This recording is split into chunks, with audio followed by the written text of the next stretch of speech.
PS storyteller कथांचे अनोखे विश्व या चॅनलवर आपणा सर्वांचे मनपूर्वक स्वागत आहे. चला तर सुरुवात करूया आजच्या कथेच्या भागाला. कथेचे नाव आहे एकदाच माफ करशील का, भाग 21. लेखिका प्राची सोळे.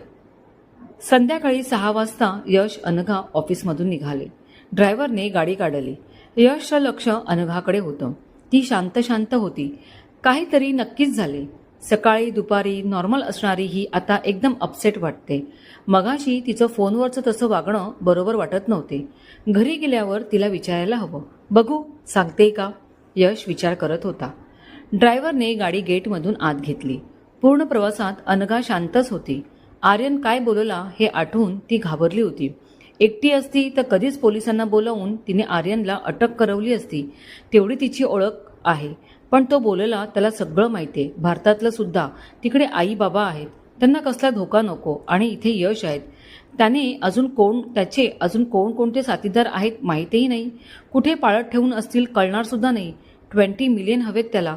तो आता ब्लॅकमेल करतोय आपल्याला. पैसे देऊनही परत मागत राहिला तर. विचार करून तिचं डोकं दुखायला लागलं. पण ती काही न बोलता बसून होती. अनघा, यशने हाक मारली. तसं तिने त्याच्याकडे पाहिलं.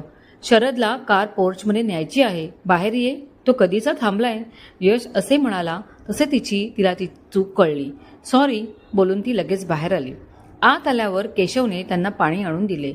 केशव, कडक कॉफी बनवून आण, यश बोलला. हो सर. केशव निघून गेला. अनघा सोफ्यावर बसली. यश तिच्या समोर बसला.